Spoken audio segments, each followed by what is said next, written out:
By the way, I'll tell you two answers I have had, the best two. One is an exorcism to throw out a devil couldn't be performed by a non-believer. A better try than the one Peter's just come up with, but a bit of a tautology. And the second, that I got only yesterday from a very thoughtful writer of a letter from, I think, Georgia, Atlanta, Georgia, is could John Donne, one of my favorite poets, along with George Herbert, a religious poet, have written those songs and sermons if he had not been a believer? The answer to that, which has kept me awake longer than any of the other ones, is that I don't know. Because I don't know how Verdi wrote the Requiem while being an atheist either. But I think that the fact that I don't know the answer to the second question means that the answer hasn't been proposed by the proposed answer to the first one, let alone by Peter's lame attempt to complain about the fact that my column is more widely syndicated than his.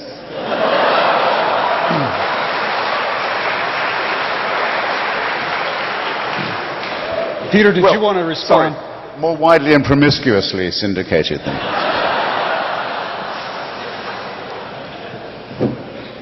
However widely I was syndicated, I wouldn't want it there. Well, thank you. That concludes part one of our debate, and as advertised, I think it was provocative as we anticipated.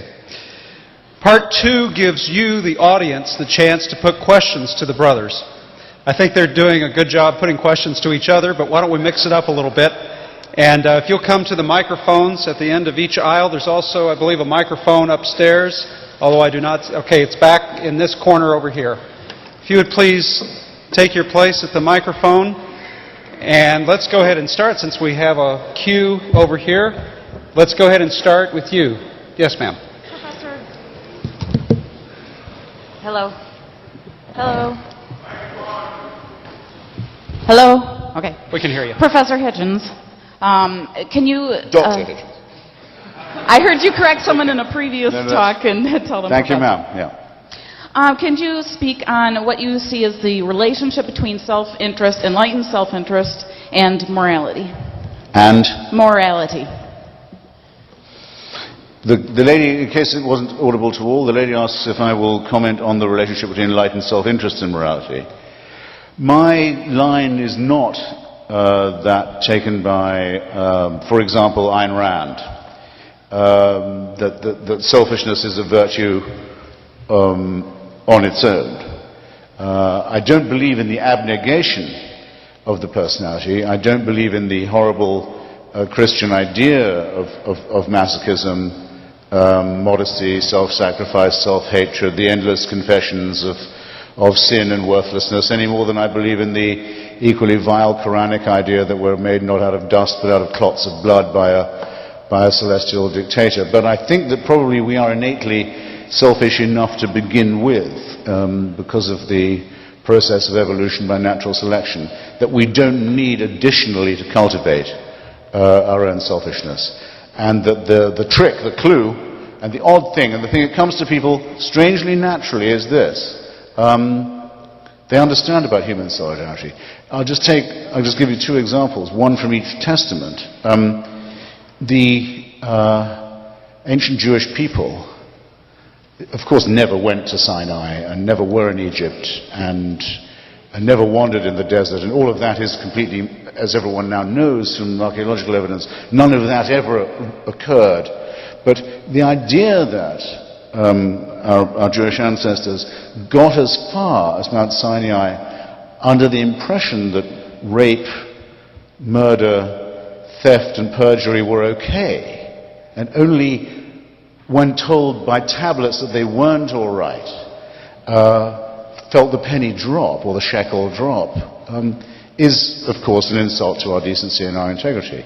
They couldn't have got that far or been a people of any kind if they had been under any other impression. So this is innate in us, and it comes from our solidarity, our humanity, our brother and sisterhood. The second is from the so-called New Testament, the Samaritan, so-called, the man from Samaria, who wouldn't see someone just lie bleeding and suffering by the side of the road without helping him. Whatever motive he had, and we don't know what it was. He can't have been a Christian, because it's the alleged Jesus of Nazareth telling the story about someone who existed before he did. And the only people in the story who we're told about who didn't do anything for the victim are the priests and the Levites. So what the story tells us, this parable, is you don't need religion to behave with ordinary decency and morality. And anyone who says you do says that you need dictatorial permission to do the right thing. And then you're a serf.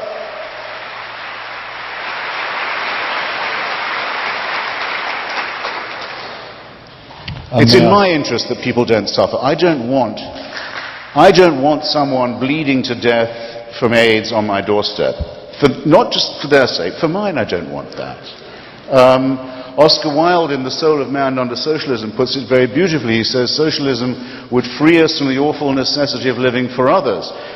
George Bernard Shaw, when he ran for office in London, said there should be no more houses built for the working classes without baths.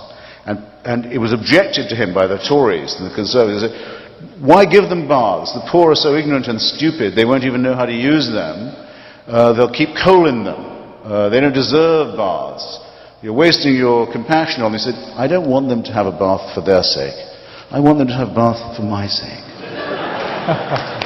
That's the right mix of self-interest and morality. And it works too. It works. It works. Whereas religious exhortation and telling people, telling children that if they don't do the right thing, they'll go to terrifying punishments or unbelievable rewards, that's making a living out of lying to children. That's what the priesthood do.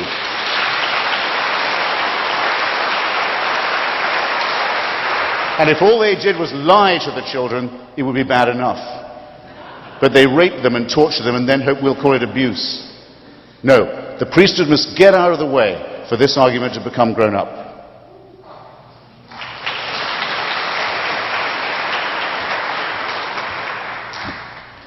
So two brief points. The fact that you know something is wrong does not necessarily mean that you don't then do it, as I think most of us are aware. And secondly, it's all very well saying the people who are unbelievers know what is right, but how do they know it's right? What reason do you have to suppose that any action is right, apart from that which suits you? There is none. And you can have none. You may borrow with pleasure the morality of the religious if you wish to do so, but to pretend that by doing so you're not borrowing it is an untruth. And it's amazing how difficult it is to get atheists to understand this very simple point. And one other point about threatening people with terrible punishments. It seems to me to be fairly evident, looking again at my own country, that in societies which do not believe in hell, hell pretty quickly comes into existence. Bah! You're going to clap that? Who clapped that? Stand up, who clapped that? Okay, we have other people that? want to ask questions. Let's move on to our next questioner.